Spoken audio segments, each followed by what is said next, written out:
Yeah. Did you hit broadcast? Yes. Oh, it's broadcasting. Okay, here we are. Okay. Okay, so you're live. Okay, awesome. Thanks. Bye. Bye. Well, hi, everyone.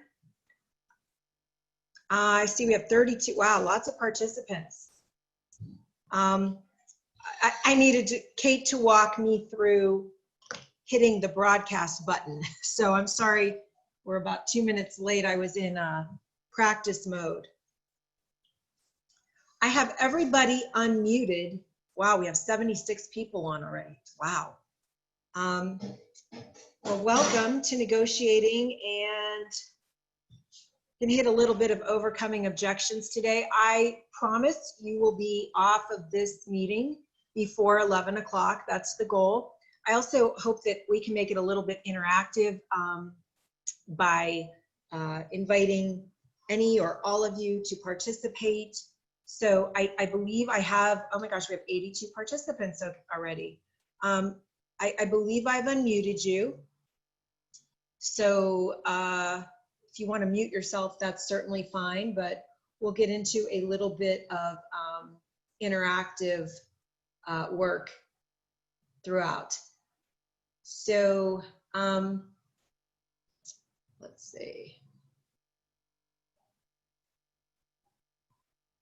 Give me 1 second. Let a few more people jump on. All right. So a lot of you, my name is Alicia Kosick. I am the Northeast Regional Manager. So the offices that I cover in the Northeast region are Aurora, Canfield, Chesterland, Chardon, Howland, Madison, Mentor, Mayfield Village, Poland, and Willoughby. So a lot of the offices in my region interact probably with a lot of offices in the South and the East, and we even have a lot of transactions I see in the West. So we all deal with each other. And part of what we do is we negotiate with each other. Actually, we negotiate every day. If I make a phone call to somebody and they can't talk, and then I ask them, can I call you back at 3 or at 5? If they're a prospect, that's a negotiation. I'm saying, okay, well, we don't have to talk now, but can we have an agreement to talk later? Good morning, Anya. Everything that we do is in essence negotiating. One of the things that our culture tends to teach us is that if we don't win, we lose. There's no win-win. We see a backlash on giving little kids all trophies because there should be a winner with the one that has the most scores, the most talent, whatever, and there should be losers. We aren't wired to all win and all partake in success. If you play to win, you can think of all the analogies. So that carries over into a lot of different aspects of our lives, and it certainly carries over into real estate transactions. And so as agents, we tend to treat real estate transactions as win-lose.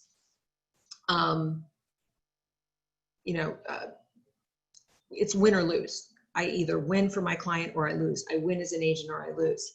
And I believe that it's the same with our clients and our customers. They want to win. And it's that philosophy, it's that mindset that can really go against putting a transaction together. I think at times we can be our own worst enemy if we try to win every deal, win every argument, win every battle. So we have to get out of that mindset of winning and losing. We have to get into a more collaborative mindset. We have to not play to win, but play to close.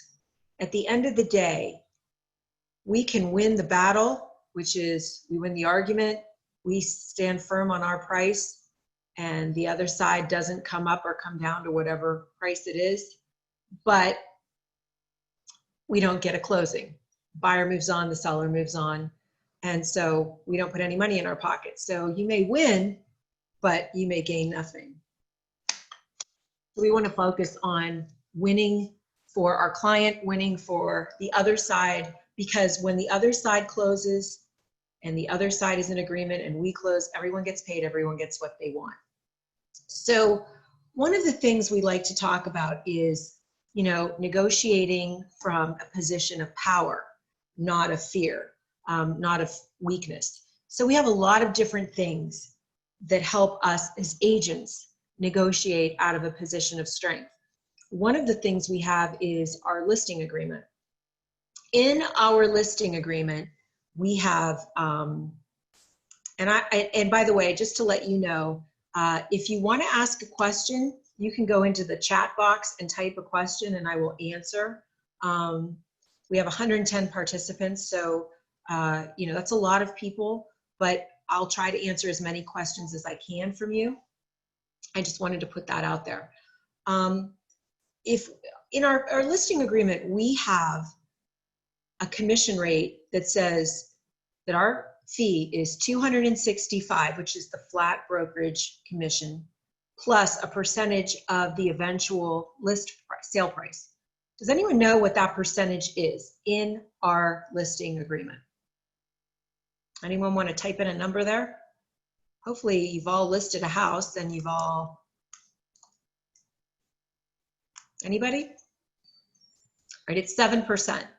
There you go. Katie Rothman, that's right, 7%. Not a hard question. Thank you, Katie.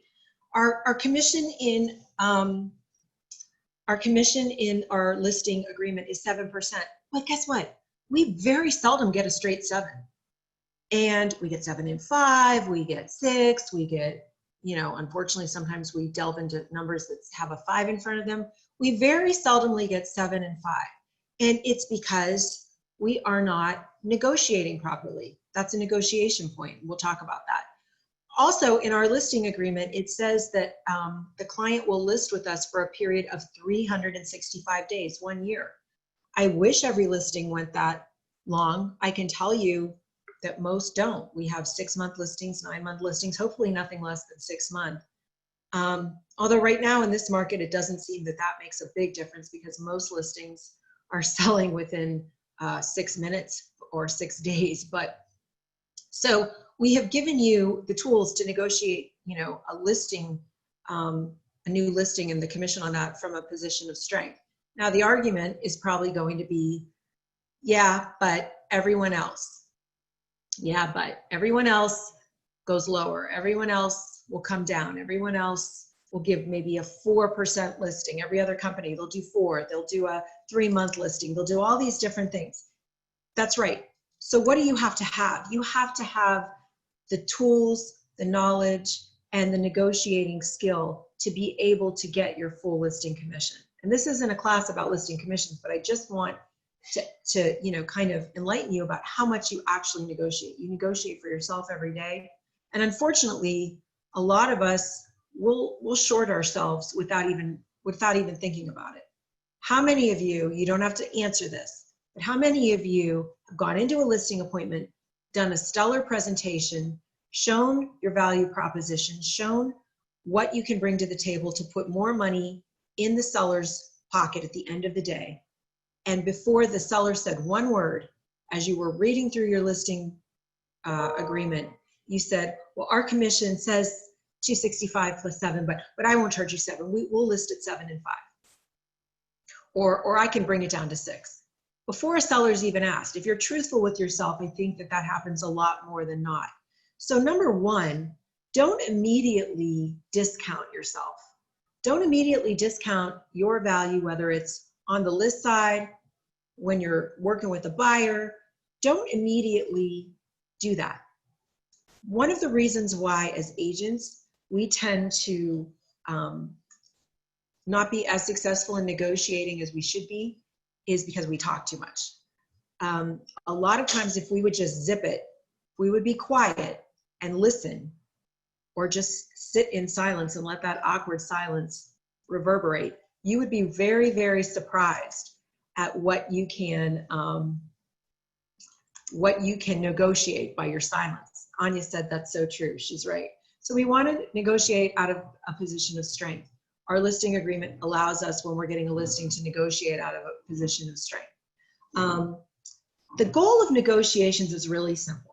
It's to come to an agreement, to achieve advocacy without adversity. It's about achieving an agreement, and it's not about conflict or confrontation. You know, anybody can tell you that if you are in a transaction where there's a lot of conflict, where there's a lot of confrontation, it leaves a bad taste in everybody's mouth. When we're doing a transaction with another realtor, whether it's a realtor from Howard Hanna or a realtor from any other company, if we say things to our clients or our customers like, this agent doesn't know what she's doing, or this agent never answers her phone, or this agent is answering for her clients. If we do things like that, we are already setting the stage for controversy, because the client absolutely, yeah. So Darren DeMarco just said, he who speaks first loses. So true. That's so true.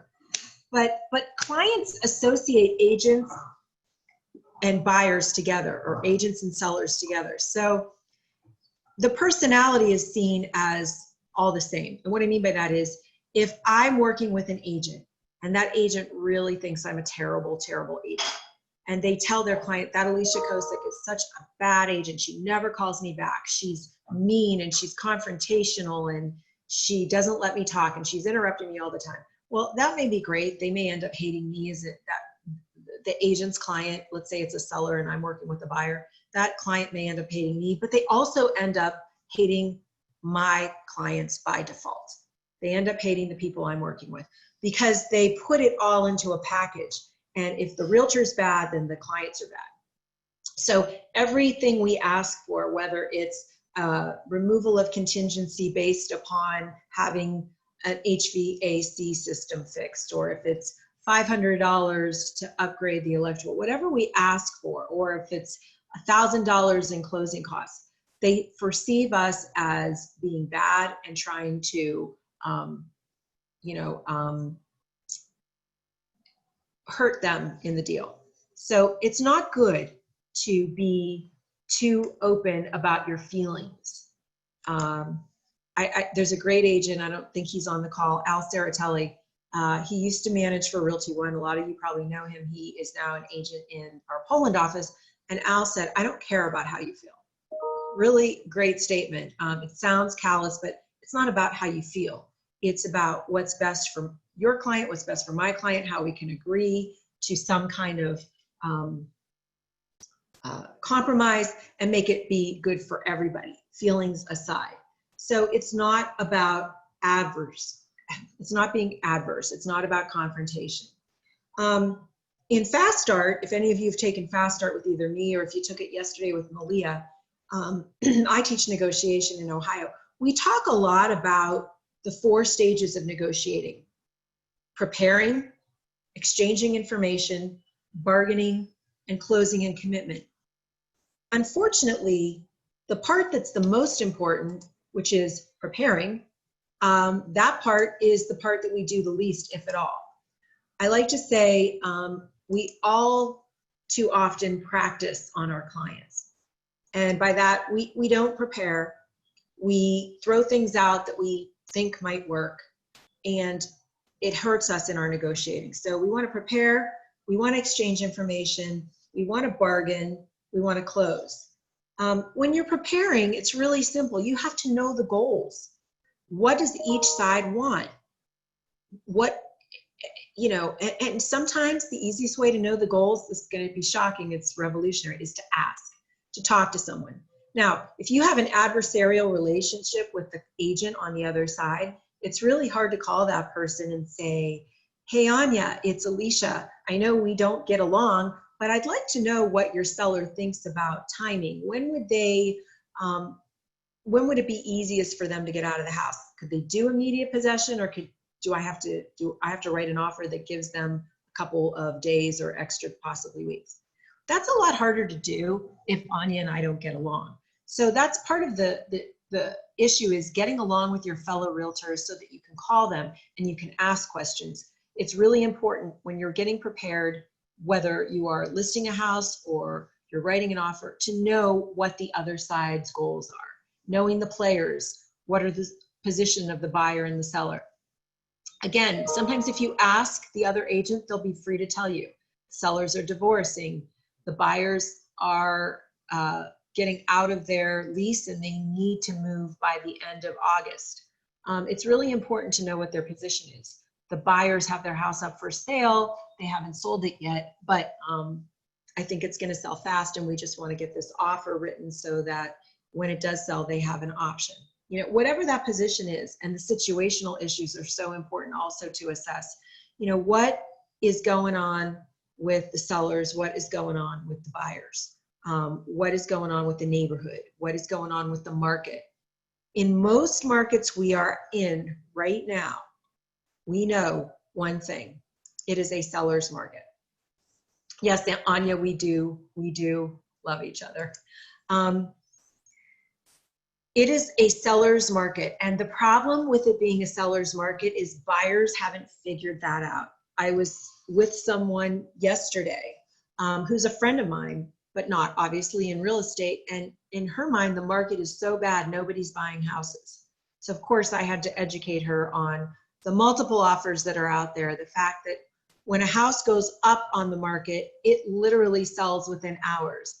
That anymore, if you're setting up an appointment to show a house, which is supposed to be so easy to do through showing time, and it is, but you have to call the agent to say, do you have an accepted offer yet? Because you know that that very well could be, and it may not be in the MLS. So right now it is absolutely a seller's market. But if we haven't educated our buyers, if we haven't explained the situation to them, they're not going to believe us.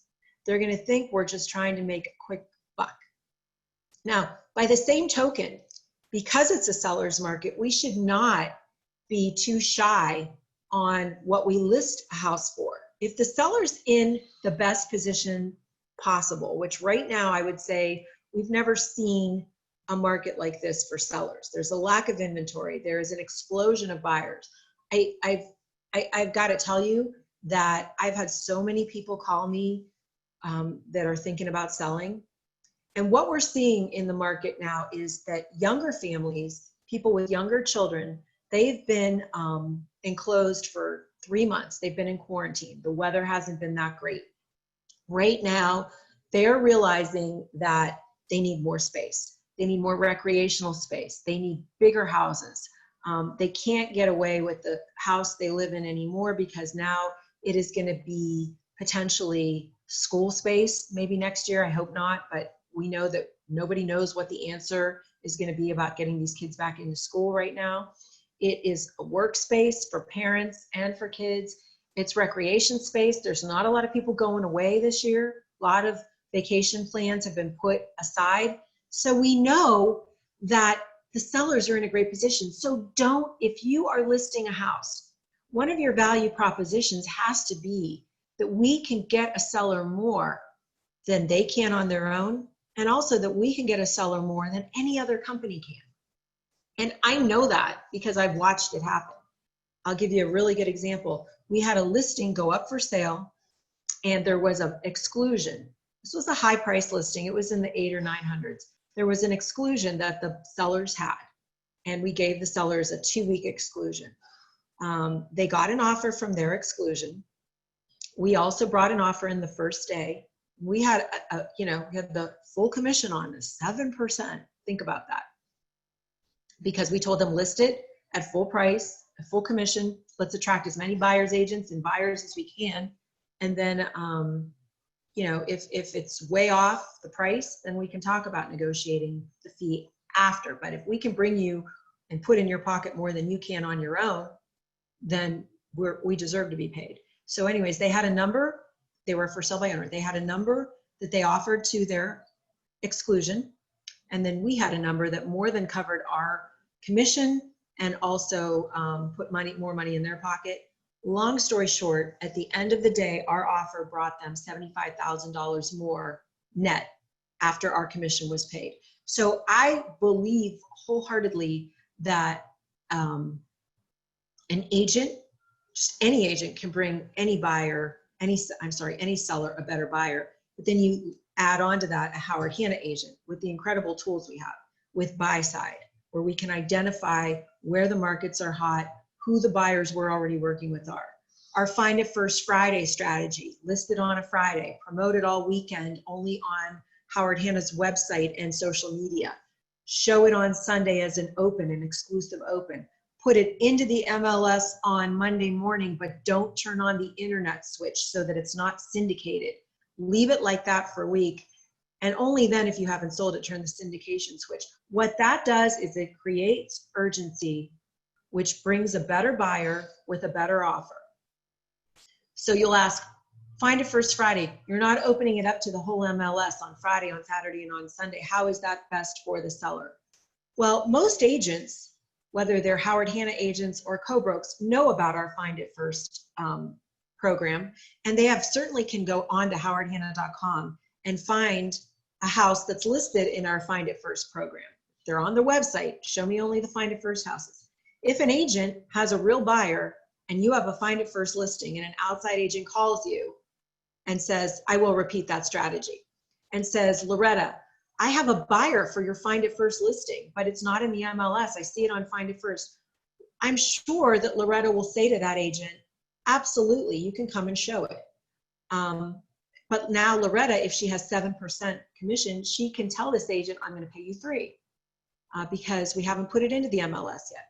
So the strategy for helping us bring a better buyer to our sellers, and also helping us not bring so many people through the house, which is important in this COVID time period, is called Find It First Friday. I'm going to pull up the strategy and I'm going to share it with all of you on screen. But Find It First Friday is really simple. You take a listing on a Friday. So let's say I go on a listing appointment today, and seller wants to list. I'm going to sign that listing up for Friday, which is the 12th, June 12th. I'm going to sign it up for the 12th. Now, the MLS allows 24 hours from your first period of advertising it, 48 hours from the day of listing, but 24 hours from when it's advertised to get it in. So what I'm going to do is I'm going to list it on Friday, and I'm going to put it in our Find It First website on howardhanna.com. Now, you don't have to do that yourself. Your manager can do it. Your admin can do it. All they need is the exterior picture, the address, very brief description. It's just a listing that's there to draw attention as an exclusive. Nobody can find it anywhere but on howardhanna.com.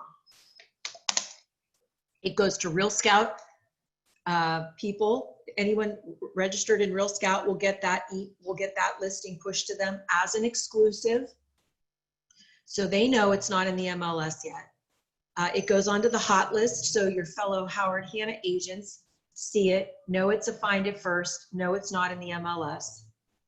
And it's on our website, so any clients that are on our website, so whether they're on Real Scout or on our website, they see this listing. Now, you add to that your social media push. You push it on your Instagram page. You push it, by pushing it, I mean show the listing on Instagram, show it on Facebook, share it with the sellers, share it with, let other agents share it. You have a better shot of getting a buyer calling you or working with a Howard Hanna agent than, let's say, a buyer that calls in or reaches out on Zillow to an agent that has no knowledge of your home.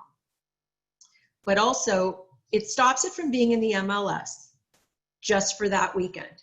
So at that point, you want to hold an open house that Sunday, promote the open house on howardhanna.com. Your manager or your admin can get that up for you. And also promote that open house on your social media page, whether it's a virtual open or an in-person open. Now you are reaching out to so many people. You have a much better chance of picking up buyer leads for yourself. What we've seen happen is in our quest to put everything into one day of marketing. So put it into the MLS, it goes to Zillow, it goes everywhere. Buyers have reached out to Zillow thinking they're talking to the listing agent, and unfortunately, they get some agent that knows nothing about your house that just bought a zip code because they heard there were a lot of buyer leads that came through. And so you are giving out a lead to a buyer's agent that's paying Zillow for that lead. It's not worth it, guys. And the sellers, if they understand that, they don't want that to happen. They want buyers that are interested in their home to call you. So our strategy is, Mr. Seller, we're going to keep it exclusive to Howard Hanna over this weekend, just this weekend. However, if any of my fellow co-broke agents see it on howardhanna.com, or if they're working with any buyers that see it, I will gladly allow them to show it. So if Susie Snowflake from XYZ Real Estate wants to show it, she can come in. Now you can determine what you're going to co-broke to her. So you are going to get more buyers coming through an open house. It's exclusive. More Howard Hanna agents are going to show it. We know that when we have a Howard Hanna agent on the other side of the transaction, there is a 47% higher chance you are going to close the transaction than if they're not. Most of our fall throughs, 82% of our fall throughs, are with co-broke agents. And now on Monday, and this is the part where you may be confused, on Monday when you put it into the MLS to follow the rules and regs of the MLS, the internet listing button it always says yes, it defaults to yes. You are gonna say no to that internet listing. And we had someone raise a hand. Let me look at this. Who raised their hand? Is there a question? I'm looking for, let's see. I see someone raise their hand, but I'm looking for chats. I'm not seeing any chat. Okay, so now the strategy of not putting it onto the internet. When we click the button, sorry, I'm moving. When we click the button in the MLS for the internet, what that does, and it defaults to that. So every time we list a house, and I don't know, some of you enter your own listings, some of you have admins that enter. But you tell the admin not to put no on the internet listing button. What that does is it puts it in the MLS, so you comply with the MLS rules and regs. You have no problem with them. The MLS doesn't care if you ever syndicate it. What syndication does is it puts it on Zillow, Realtor.com, Trulia, and every other broker website. So all of our friends that in other companies, they get it. Okay, so we have another raising of the hand. I think when you raise your hand, you want to talk. So let me finish my thought, and then I'll throw it over to you. So now what you've done is you've stopped it from going to Zillow. You've stopped it from going to Century 21's website. You've stopped it from going to Remax's website. And the beauty of that is your co-broke friends that have buyers, they see it in the MLS. They can call you. They can set appointments to show, but it's not on Zillow. So buyers that reach out to an agent on Zillow, they don't have the opportunity to do that. They have to look on either our website or be working with an agent. So you're limiting the agents that buy leads in zip codes, that get leads that have nothing to do with the house. Yes, there is a front, on the Find It First, the question is it front elevation needed on the picture? No, Howard Hanna, on our website, we have no rules. You don't need one picture, by the way. You can put as many pictures as you want on the Find It First. It's gonna drop off of the Find It First as soon as you list it in the MLS, because you're just gonna put it in for, like 3 days. So it's gonna drop off. You can put the front elevation, you can put as many pictures as you want, but I mean, if you don't wanna bother with putting that many pictures, the minimum we need is one. You can certainly put more pictures than that. This is gonna give you the opportunity to meet and talk to more buyers and possibly connect with the buyer and put a deal together, because you know the most about this house. You have the biggest interest in selling the house. And let's see, got another question. Let me look at it. Okay, so let me look at these questions. If you put it, Marsha Cronin asked, if you put it on Howard Hanna on Friday and you promote the listing and the open house on social media and Howard Hanna over the weekend, why is that not more than 24 hours from first advertising to listing? Does advertising only apply to paid advertising? Great questions. No, advertising is anything. Advertising can be just sending an email out to your office. You have 24 business day. The hours are business hours, so weekends don't count. For example, we listed a house here in the Mahoning Valley on a Friday, the Friday before Memorial Day, and the agent put it in Find It First. She did not have to put it into the MLS until the Tuesday after Memorial Day. So she had Friday, Saturday, Sunday, Monday. By the time she put it in Tuesday, you can guess she sold it herself. So she sold it herself. Now, I'm surprised I didn't get a question asked, how is this better for the sellers? Let's see. I have a couple questions. I don't think that option is available in some multi-list. Okay, so there may be some multiple listing services that don't allow this option. Please, I'm talking about Yes MLS. So we'll Find It First auto-populate to our newest mobile app. Yes, yes, it will, I believe. I'll double check on that, but I believe it will. I'm going to send a text right now. That's a great question. But I really, really think that one of the most important things you can do is do this for your sellers. So why? Why is this good for your sellers? Well, there's a lot of reasons. One of the biggest reasons is right now with the pandemic, even though it seems like things are opening up, it's less potential people walking through their homes.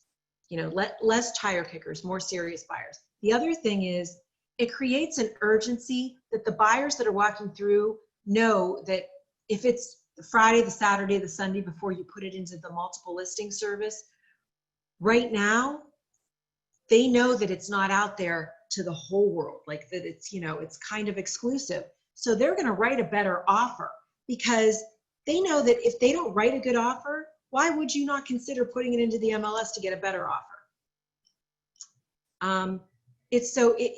They get a better offer because a buyer that writes on a Find It First listing that hasn't been on the MLS very seldom goes under asking because they know that once it goes into the MLS, it's probably going to go into multiples. It also brings less buyers through the house, which right now, again, sellers don't want that many people coming through their houses. It also allows for the agents that are working with buyers, true buyers, to be helping you. What I mean by that is, I don't care if it's our agent, if it is a co-broker, if they have a real buyer, we're not going to tell them not to show it during that time where it's not in the MLS. We're going to allow them in. But what we aren't going to do is we aren't going to put our listings on Zillow and allow Zillow to sell our listings off to people that buy zip codes. Now, I would say that strategy with Zillow, you should do that maybe for 5 to 7 days. If in 5 to 7 days your house hasn't sold, then I would turn it on the internet listing button so that you can populate it into Zillow. And then I would say, if after maybe no longer than a week on Zillow, it hasn't sold, you have to do a price reduction. That whole strategy, okay, we're going back to negotiating, is part of the negotiating you do with the seller. You explain your strategy, explain the reasons why. It helps you get more, it helps you justify our 7% commission. You know, and then it also, you have this strategy written down, and now if, which is very, very unlikely in this market, that after, you know, the 2 to 3 week period where you've done this whole strategy of Find It First, social media share, open house, MLS without syndication, if we don't get an offer, now we know the market has spoken to us, we're overpriced. Now we can justify asking, sorry about this, I'm going to stand up, guys. Now we can justify asking our sellers to reduce the price because we've done all these things and the market has spoken and it said it's too much. So that's the situational issues. And that situational issue, if you remember, going back, we talked about having a strong market for sellers. Now, obviously, this is not a strategy that you're going to use in a market that's not a seller's market. If we ever get to a point like we had in, I don't know, 2008, 2009, 2010, where we had an overabundance of listings, and I would love to be at that point, but it looks like for the next 2 to 3 years, we won't be there. Then this isn't a strategy that we employ. So again, it's a situational issue. And I see we have another question. Let me see. Hold on. This is also a great way to show potential buyers how you as a Howard Hanna agent can benefit them. Show them how to look for homes that are not on the MLS yet. That's great. That's from Christina Papadopoulos. Great point. Yesterday, I called some friends of mine. They have a property that is so in demand. It's a little lakefront home. And I called them and I asked them, I hadn't talked to them in a while. and I asked if they'd be interested in selling. And guess what they told me? They said they are, in fact, and that they've been receiving homes from this co-broke agent.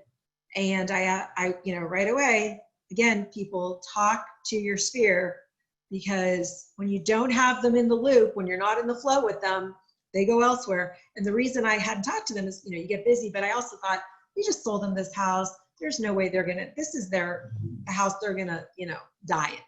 It's a great house, their kids are gone. Well, they're looking again. It's too small for them.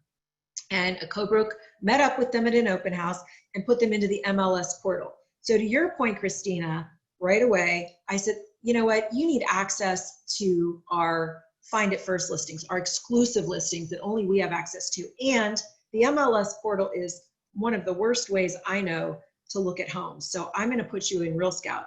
I can tell you already, I went into my dashboard this morning, they have already looked at 12 homes, and they've already hit a ton of like and dislike buttons. So later today, I'm gonna catch back up with them. But it's so true. I can say to them, you don't wanna work with anyone but a Howard Hanna agent, because you're gonna get access to listings that nobody else does. Do you see listings that go right onto the market as contingent? Of course they do. Well, that's because we have a program, because we have enough listings and we have enough buyers that we are able to put buyers and sellers together before it ever hits the MLS. So that's a strategy for a buyer and seller, but it's also a strategy for you in negotiating. Yes, yes, I will. I'm gonna find the so Becky Moon wants the strategy, and I'm going to pull it up on the screen as well. Let me get it on my other computer first. And again, I want you to know that this is for the Yes MLS. This might not be something that you can use in all markets. You want to absolutely talk to your manager, talk to your regional. I'm gonna get this. I'm gonna get this over to you guys. Share it on the screen. Give me 1 second. Okay. So let me screen share here. And let's see, you want to get on.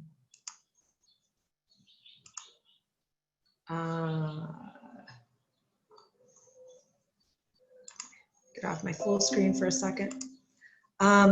So I'm going to go through the strategy one more time. And I'm glad that this class kind of veered off, because I think this is a really important strategy for you all to have. But our Find It First strategy is pretty simple. The Find It First strategy is, just give me a second, guys. Let me pull it up for you. And I know some of you know this because we talk about this a lot.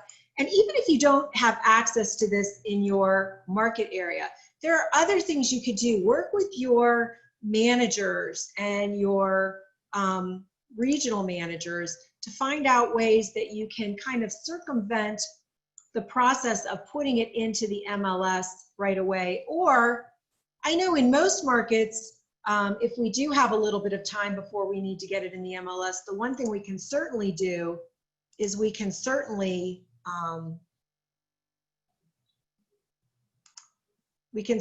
limit the amount of time we have it syndicated. There's really no, see, why is this taking so long? Here we go. There's really no reason why we have to syndicate it. I don't think that's a regulation in most markets. Allow this.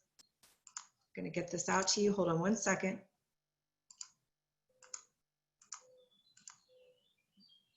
Here we go. Give me a second, guys. Just trying to get this up.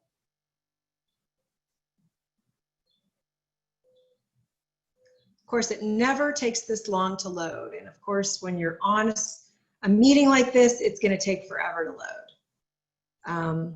Wow, it's terrible, sorry. But basically, The find it first benefits go something like this. Let me just talk to you about it and wait for this screen to come up.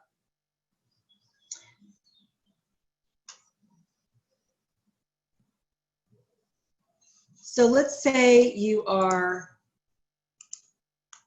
listing the property on, and I'm waiting for the screen to come up. You list the property on a Thursday. Here we go. All right. I'm going to screen share this.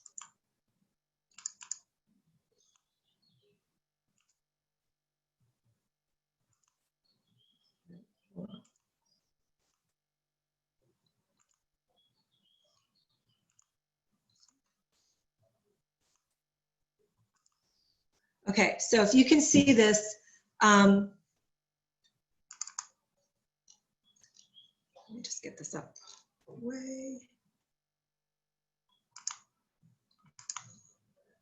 You want to list the property on a Thursday. Oh, here we go. It's coming again. Sorry, it keeps buffering. But date all of the paperwork for Friday. So this was when we had our find it first, when we had the 48-hour rule. So obviously right now it's a little bit different, but here we go. We want to list the property, even if it's on a Thursday or Wednesday, you date it for Friday. So that's the only thing that changes. You want to send open house invites to the neighbors on Friday, announcing the special neighborhood pre-market sneak peek. You can send an e-card to your sphere on Saturday, inviting people to register for both. I'm going to stop the share because right now that's not coming up. We'll try it again in a second. But so list the property, whether you list it on, whether you're there on a Saturday or a Sunday, you list it on, date it for Friday.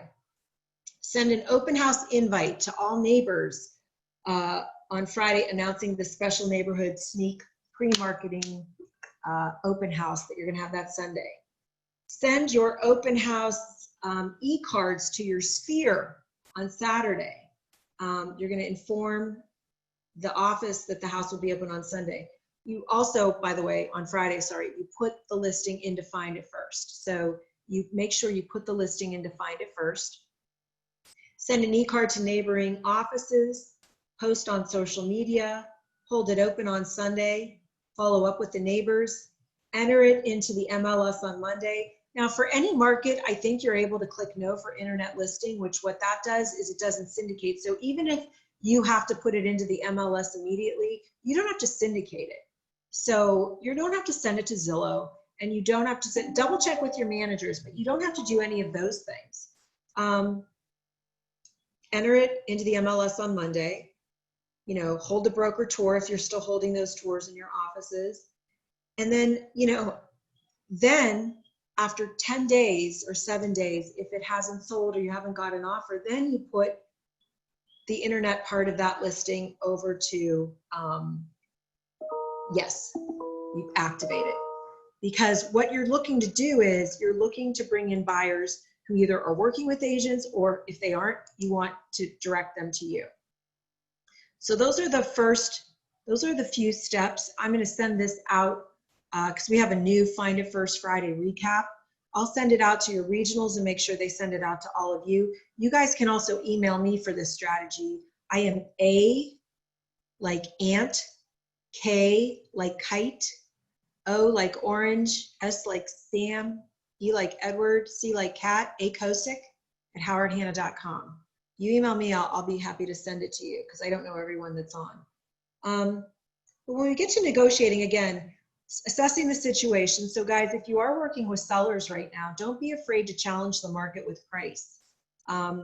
Yes, I will also post it on my social media, Facebook and Instagram.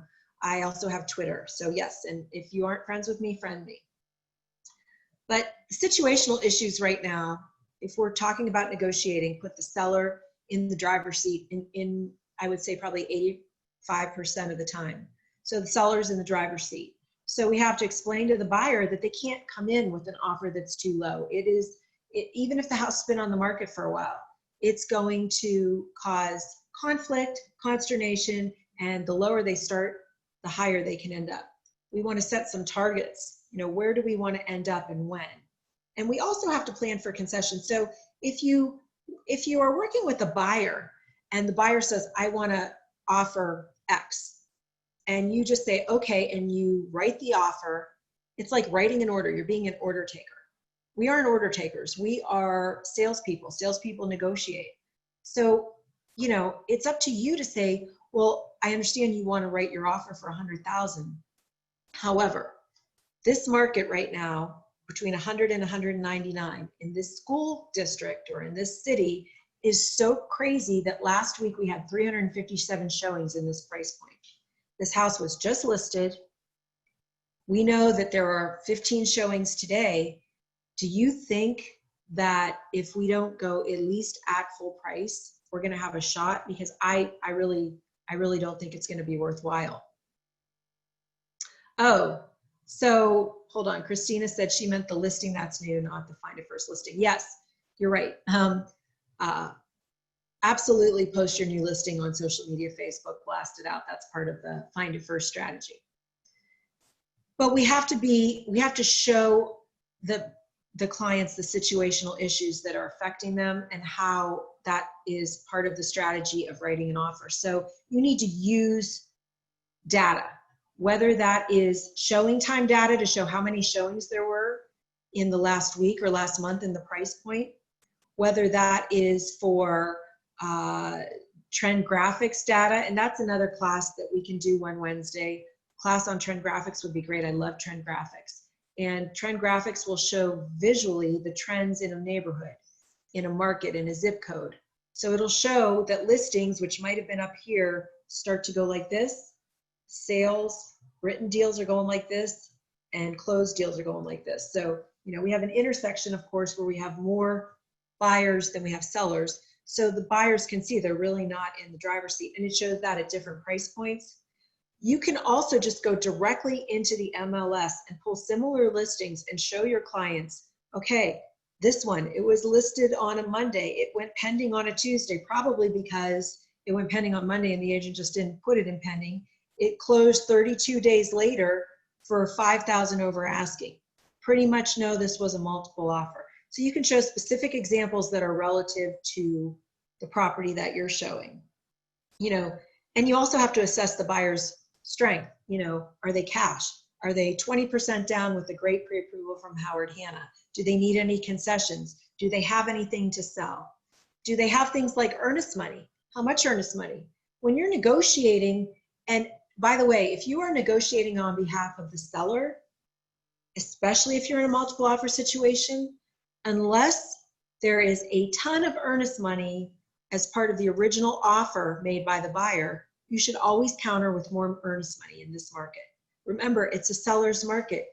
If I'm in a multiple offer situation and I'm the listing agent, as I'm showing the sellers the offers, one of the things I'm looking at is the earnest money, because that tells me how sure the buyer is about their desire to buy this. Think of it this way. It's not just an amount that makes everybody feel better. I think it's also an amount that psychologically can kind of tell you as an agent which offer is the strongest, which offer is the most willing to put skin in the game. So if I get an offer of $110,000 with $1,000 of earnest money and $108,000 with $10,000 of earnest money, I may tell the sellers, listen, I think we should work with this offer because we can maybe get them up to 110, but they obviously want to buy your house. So whether you're writing an offer, or certainly if you are a listing agent accepting an offer, part of negotiation should be, well, we'll accept your offer, but we need an additional blank for earnest money. In this day and age, we should probably get 5% for our sellers if we can. Now, I know if you're a buyer's agent and you're representing the buyer, in your mind, the psychology is, well, the less earnest money I have my buyer put down, the better. But that's not necessarily true, because if you put more money in earnest money, you may have a better chance of getting an accepted offer in a multiple. So it's all part of the negotiation process. Possession dates, we talk about this all the time. Try to talk to the listing agent about what will work best for the seller. Again, If you're in that hot market and the house hasn't been on the market for very long, you're not in the driver's seat. You may not be able to get your offer accepted if you're asking for immediate possession. So it's something to explain to your buyers, explain, the reality of this seller can go with a multitude of offers right now. They're probably getting 4 or 5. So let's make yours the most attractive and limit the risk to the seller by giving them an extra week to get out. If you have a house sale contingency, of course, that depends on whether the house is under contract or not, but that is something that weakens your offer. So when you're negotiating, you may have to go higher, offer more money and better terms if you have it contingent on selling a house. Try not to muddy offers up. Negotiating is best when it's done on a limited basis. So don't put furniture in, don't put pool equipment, pools, all that stuff in. Keep it clean to start with. The goal of being a good negotiator is find points where you agree. We both agree that we can give you an extra week of possession. We both agree that all of the appliances will stay, but you can take that fancy chandelier. Both sides agree that we're going to get the inspection done within 5 days, and we're only going to ask for items that aren't on the property disclosure that would take more than $2,000 to fix. We're not going to nickel dime you. So you then have a workable agreement, and then you just have to bridge the difference. A lot of times it's money that is the difference. And I'll challenge you this way. Money, the final number on the purchase agreement should only matter to a seller. I'm going to say that again. The final offer on the purchase agreement, the number, should only matter to a seller. I know it matters to buyers, but it's the wrong state of mind. A buyer should be worried about their monthly payment. Most buyers are not going to live in their house for 30 years. They all think they are, but they aren't. So right now, if they get locked into a great interest rate, if they're financing, they get locked into a great interest rate, they need to be worried about what their monthly payment is. And as the seller goes up in negotiating, they shouldn't be worried about how many thousands the seller is going up. Rather, they should be worried about or concerned or interested in how much it's going to cost them, how much more their monthly payment is going to be. So when you are negotiating with a buyer, if you're representing the buyer, when a listing agent says, okay, your offer of $100,000 was rejected, we have countered that offer with $110,000, don't go back to your buyer and say they're coming up by $10,000. Rather, talk to your lender, or if you know what the going interest rate that your buyer has is, you can maybe guess at it. But it's better not to guess, and it's better to know. But I would call one of your loan officers from your offices, and then you can call that buyer back and say, great news. They countered, and it's basically going to be $50 more per month for you. Right now, every 1,000 you go up is about $4 to $5. So $50 more a month. If you put it to a buyer like that, of course, at some point you have to say the price is $110. It's all in how you present it. $50 a month, most people will blow that without even giving it a second thought. So it's how you present it. And that's what you also have to tell the buyer. Listen, don't be afraid to come up a little bit. The number for the seller, the ultimate number is what's important. It's what they're going to, walk away with. But to us, with these interest rates and with the market being so crazy and so tilted in the seller's favor, if we're able to do it with the monthly payment, let's do it. So this class went really, really fast, and we had about 30 people leave, and I'm sorry about that. But I hope that you found some tidbit of knowledge that you can use. Nancy Collins Irwin said, confirming. So the yes MLS rule for listing is 24 hours from list signatures. If listing is signed on a Friday, you don't need to have it until Monday. That's correct. That's correct. So I want to thank you all for being a part of this. I didn't think we'd go in the direction of the Find It First Fridays, but that's okay, because I think it's part of our value proposition, and that is the way you can negotiate the full listing commission on the list side.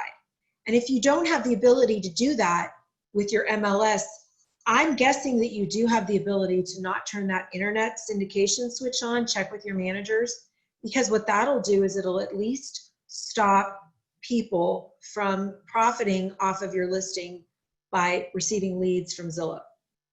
So does anyone else have any questions? I think I see.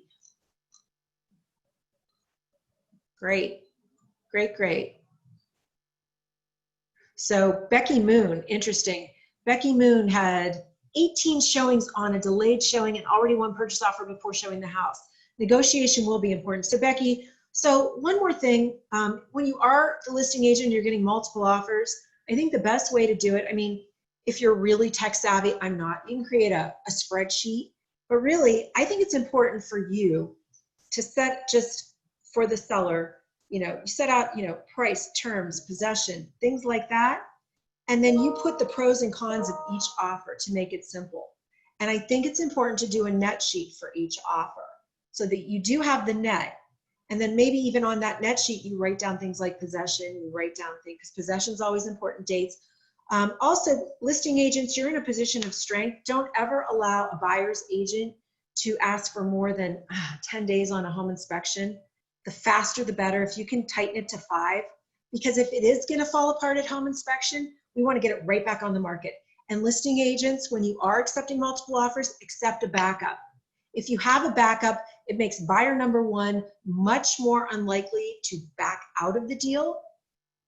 And if they do, you never have to go back on market. It stays contingent. Buyer number 2 goes right into first place. And as a buyer's agent, don't be afraid to accept a contingency. To accept a backup, to be a backup offer. We know a lot of deals fall apart with buyers that make multiple offer situations. They're in multiple offer situations. They make a decision too fast and then they get cold feet and they back out.